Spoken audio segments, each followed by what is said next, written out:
Welcome to part 33 of Phoenix Wright Ace Attorney. It's the final day of turnabout goodbyes, and this trial is about to heat up spectacularly. Last part, Manfred von Karma hit us with a taser and took most of our DL6 evidence.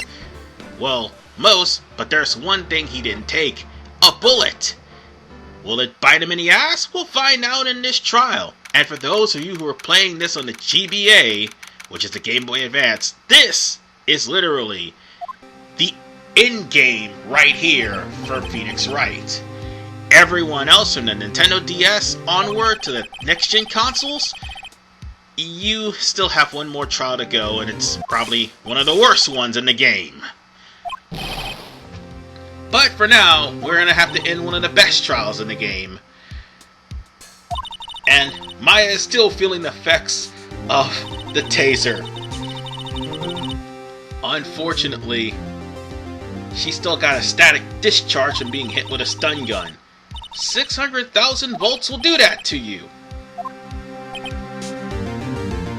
And Edgeworth is just looking pretty glum because he knows for a fact that Von Karma will try to use DL6 against him. Hell, everybody knows that.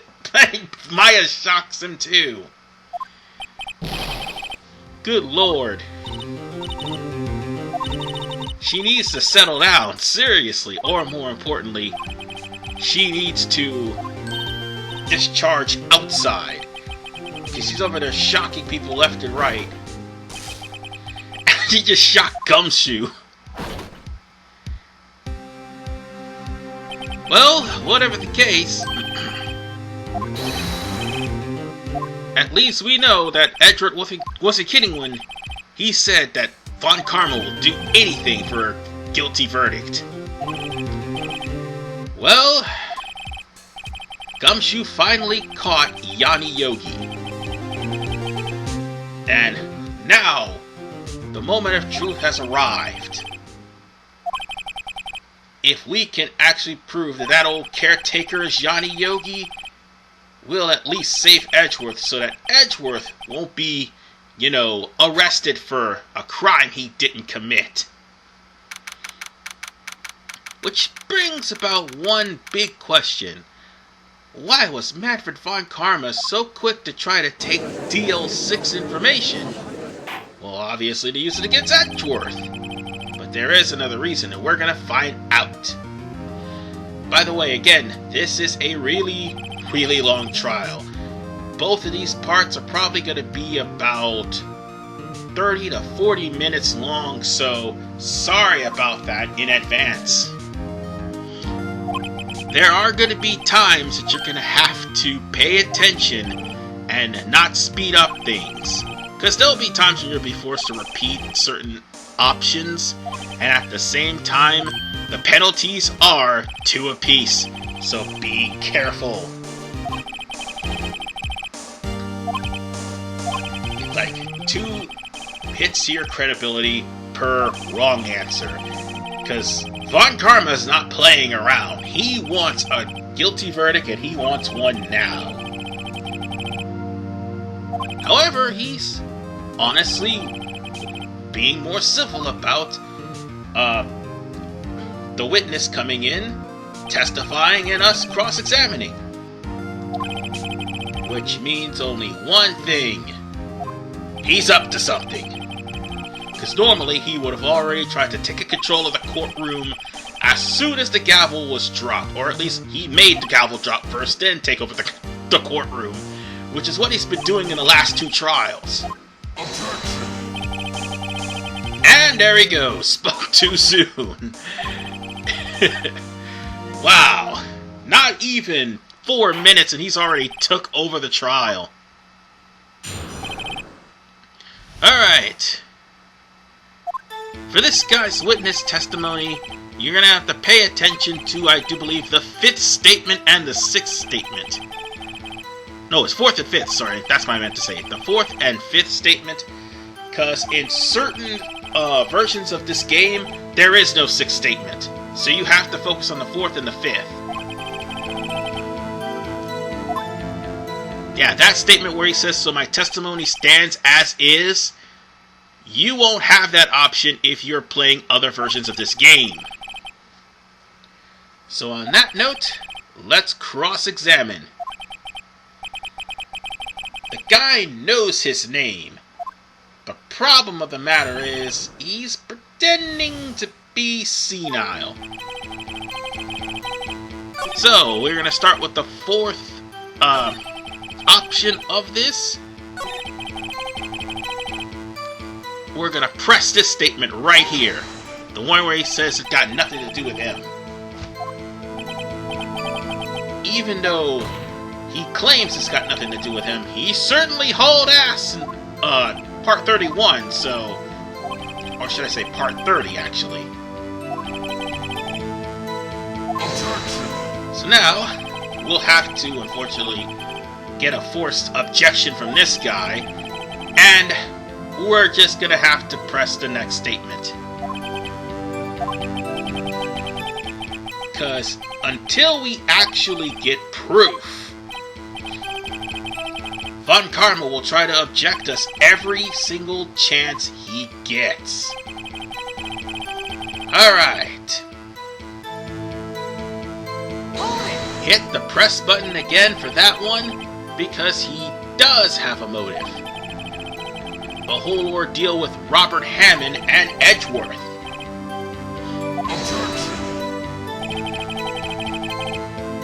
So now, Von Karma will once again interrupt. Honest to God, I like how he says, "Objection!" in that demonic voice of his. I pretty much like Von Karma as a villain.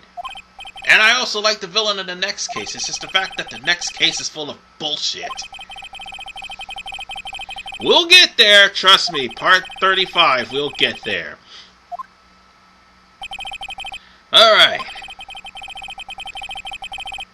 We pretty much know that this guy's lying through his teeth, because why else would he run from trial in part 30? So the judge is wondering, what the hell are you talking about? And he's like, it's as if you know the guy. So they're going to come up with the next option, which will probably give you a 2 penalty if you get it wrong. So pick Yanni Yogi, because it's kind of obvious who he is. He's not Robert Hammond, and he's not Gregory Edgeworth. Because Gregory Edgeworth is dead. And so is Robert Hammond. That was kind of an obvious thing, folks.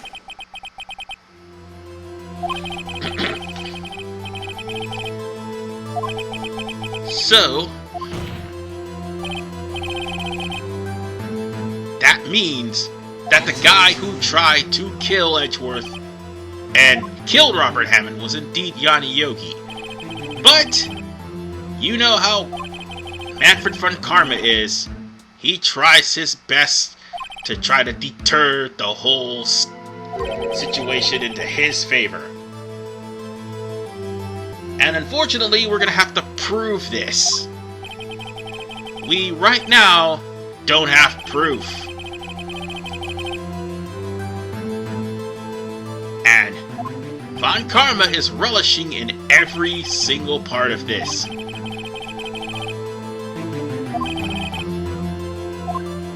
So he's going to try to push the issue of fingerprints. Unfortunately, we've come to a huge problem. Considering the fact that Yanni Yogi was actually on the run, yeah, I'm going to keep calling him that because that's who he is. Why else did he run from court, and why else is he pretending to be asleep? It turns out the witness burned his fingerprints off. So that way, when he pulled off a crime like what he did, the only fingerprints that would be on the gun would be Edgeworth's. That's how he was able to pull off that crime so spectacularly. And that's how Edgeworth got framed. He burned his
Hold it!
You